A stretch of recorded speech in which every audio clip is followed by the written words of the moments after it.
क्या कभी ऐसा सोचा है कि कुछ लोग बिना ज्यादा कुछ कहे भी दूसरों पर एक अलग ही छाप छोड़ देते हैं? हाँ, उनकी बातों में एक वजन होता है। बिल्कुल। लोग खुद ब खुद उनकी मदद करना चाहते हैं और वो जिंदगी में बहुत तेजी से आगे बढ़ते दिखते हैं। सही बात है। आज हम जिन स्रोतों पर बात कर रहे हैं वो इसी कला के रहस्य खोलते हैं। हमारे पास डेल कार्नेगी की मशहूर किताब how to win friends and influence people पर आधारित एक डिजिटल बुक रिव्यू की स्क्रिप्ट है। और ये किताब ये आज भी उतनी ही जरूरी है, शायद पहले से भी ज्यादा। हाँ। हम सब टेक्निकल स्किल्स में तो बहुत अच्छे हो गए हैं, हाँ। पर जब लोगों को संभालने की बात आती है, पीपल हैंडलिंग की, वहां हम चूक जाते हैं। हाँ अक्सर। डेल कार्नेगी ने ये बात 1936 में ही समझ ली थी। अच्छा। उन्होंने देखा कि जो सबसे सफल लोग थे वो सिर्फ अपने ज्ञान की वजह से सफल नहीं थे, वो लोगों को समझने की अपनी काबिलियत की वजह से सफल थे। और यही वजह है कि लगभग 90 साल पुरानी होकर भी ये किताब आज भी लाखों में बिकती है। इसके सिद्धांत पुराने नहीं हुए हैं। नहीं, बिल्कुल नहीं। और ये बात तो आज के डिजिटल दुनिया में और भी सच लगती है, जहां हर कोई कमेंट्स में एक दूसरे को गलत साबित करने में लगा है। हाँ, बहस जीतने में। हम बहस तो जीत जाते हैं पर रिश्ते हार जाते हैं। इस किताब का जो सबसे बड़ा सबक है वो एक ही पंक्ति में छिपा है। कौन सा? आप तर्क से बहस जीत सकते हैं लेकिन दिल से ही इंसान जीतते हैं। चलिए आज इसी बात की गहराई में उतरते हैं। ये एक बहुत बड़ा मेंटल शिफ्ट है। इसका मतलब है कि आप किसी पर जबरदस्ती अपनी बात नहीं मनवा सकते। नहीं। लेकिन आप उन्हें इन्फ्लुएंस जरूर कर सकते हैं। जी। और कार्नेगी के अनुसार इस प्रभाव की चाबी 3 चीजों में है: सम्मान यानी रिस्पेक्ट, सहानुभूति एम्पैथी, और सच्ची दिलचस्पी जेन्युइन इंटरेस्ट। ये किसी को बदलने के बारे में नहीं है, ये समझने के बारे में है कि लोग सोचते और महसूस कैसे करते हैं। ठीक है, तो चलिए देखते हैं कि इस नींव पर इमारत कैसे खड़ी होती है। स्रोत में सबसे पहले लोगों को संभालने के 3 सुनहरे नियमों का जिक्र है। हाँ। पहला नियम सुनने में तो बहुत आसान लगता है, आलोचना मत करो, निंदा मत करो, शिकायत मत करो। पर असल जिंदगी में ये बहुत मुश्किल है। बहुत मुश्किल। जब हम किसी को गलती करते देखते हैं तो हमारा पहला रिएक्शन ही होता है आलोचना का। ये काम क्यों नहीं करता? ये हमारे दिमाग की बनावट से जुड़ा है। देखिए, जब हमारी आलोचना होती है तो दिमाग का एक हिस्सा है एमिगडाला, वो इसे एक पर्सनल अटैक की तरह देखता है। अच्छा। और जो हमारा सीखने समझने वाला हिस्सा है वो लगभग बंद हो जाता है और हम एक बचाव मोड में चले जाते हैं। मतलब हम सीखते नहीं, बस खुद को सही साबित करने में लग जाते हैं। एग्जैक्टली। आलोचना से व्यक्ति सीखने के बजाय खुद को सही ठहराने के लिए तर्क ढूंढने लगता है। तो आलोचना असल में सीखने की प्रक्रिया को ही रोक देती है। ठीक है, ये समझ में आया। लेकिन दूसरा नियम है सच्ची और ईमानदार प्रशंसा करें। अब यहाँ मेरे मन में एक सवाल उठता है, क्या इसमें चापलूसी का खतरा नहीं है? कोई कैसे पहचानेगा कि तारीफ सच्ची है या मतलब से की जा रही है? ये बहुत अच्छा सवाल है और कार्नेगी इस पर बहुत जोर देते हैं। चापलूसी और सच्ची प्रशंसा में जमीन आसमान का फर्क है। कैसे? चापलूसी खोखली होती है, वो कहती है तुम बहुत अच्छे हो। सच्ची प्रशंसा ठोस होती है, वो कहती है जिस तरह से तुमने उस मुश्किल प्रोजेक्ट को संभाला वो काबिले तारीफ था। स्पेसिफिक होती है। हाँ, एक झूठी है, दूसरी सच्ची। देखिए, हर इंसान के अंदर महत्वपूर्ण महसूस करने की एक गहरी इच्छा होती है। जब आप ईमानदारी से किसी की मेहनत या किसी अच्छे गुण को पहचानते हैं तो आप उस जरूरत को पूरा करते हैं। ये कनेक्शन बनाने का सबसे सीधा रास्ता है। और चापलूसी तो शायद रिश्ता बिगाड़ ही देती है। बिल्कुल। इस तीसरे नियम ने मुझे सबसे ज्यादा सोचने पर मजबूर किया। दूसरे व्यक्ति में इच्छा पैदा करें। ये सुनने में थोड़ा चालाकी भरा लगता है ना? हाँ, लगता है। जैसे हम किसी को कुछ करने के लिए बहला रहे हो। क्या ये वाकई ईमानदारी से किया जा सकता है? ये चालाकी नहीं है, ये सहानुभूति का सबसे प्रैक्टिकल रूप है। इसे ऐसे समझिए, हम सब अपनी दुनिया के केंद्र में होते हैं। सही बात है। हम हमेशा ये सोचते हैं कि इसमें मेरे लिए क्या है। कार्नेगी कहते हैं कि किसी से कुछ करवाने के लिए उन पर अपनी इच्छा थोपने के बजाय ये सोचिए कि वो व्यक्ति ये काम क्यों करना चाहेगा। एक उदाहरण दे सकते हैं? बिल्कुल। जैसे अगर आप चाहते हैं कि आपका बच्चा अपना कमरा साफ करे, तो ये कहने के बजाय कि कमरा साफ करो, आप कह सकते हैं चलो देखते हैं कि हम इस कमरे को कितना शानदार बना सकते हैं ताकि तुम्हारे दोस्त आकर हैरान हो जाएं। अच्छा। आपने काम नहीं बदला, बस उसे दूसरे व्यक्ति की इच्छा से जोड़ दिया। यही प्रभावी बातचीत का सार है। ठीक है, तो ये 3 नियम हमें बताते हैं कि टकराव से कैसे बचें और एक एक पॉजिटिव बातचीत की शुरुआत कैसे करें। लेकिन सिर्फ टकराव से बचना तो काफी नहीं है। नहीं। असल जादू तो तब होता है जब लोग आपसे सच में पसंद करने लगते हैं, और इसके लिए कार्नेगी के पास 6 बहुत ही शक्तिशाली तरीके हैं। हाँ, और बहुत आसान भी है। इनमें से पहले 3 तो मुझे लगता है कि पहली मुलाकात या फर्स्ट इंप्रेशन के लिए बने हैं। बिल्कुल, ये 3 नियम हैं। लोगों में सच्ची दिलचस्पी लेना, मुस्कुराना और उनका नाम याद रखना।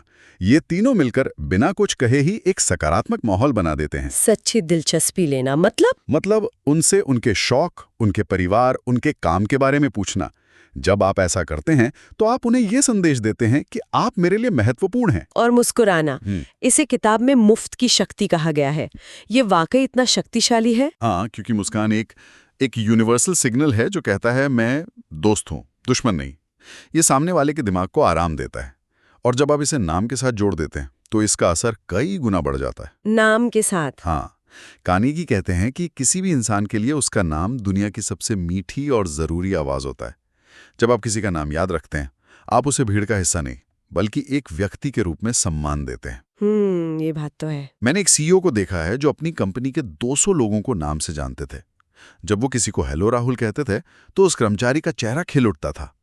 ये छोटी सी चीज वफादारी बनाने का सबसे शक्तिशाली तरीका है। ये तो हुए पहली मुलाकात को यादगार बनाने के तरीके, लेकिन रिश्ते को गहरा बनाने के लिए अगले 3 नियम ज्यादा काम के लगते हैं। हाँ। एक अच्छे श्रोता बने, उनकी रुचि के विषयों पर बात करें और उन्हें ईमानदारी से महसूस कराएं। अच्छा श्रोता बनना, ये सुनने में तो बहुत आसान लगता है, पर है नहीं। पर शायद ये सबसे मुश्किल काम है। हमारा दिमाग तो हमेशा ये सोचने में लगा रहता है कि अब मैं क्या बोलूं। आपने बिल्कुल सही पकड़ा। अच्छा, श्रोता बनने का मतलब सिर्फ चुप रहना नहीं है।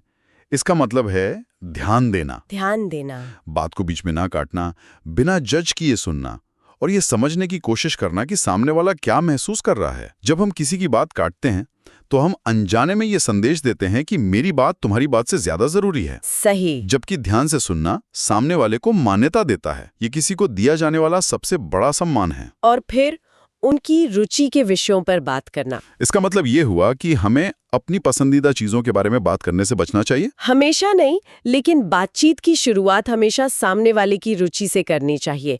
अगर आपको पता है कि किसी को क्रिकेट पसंद है तो मौसम के बारे में बात करने के बजाय मैच के बारे में बात कीजिए। इससे बातचीत उनके लिए दिलचस्प हो जाती है तुरंत।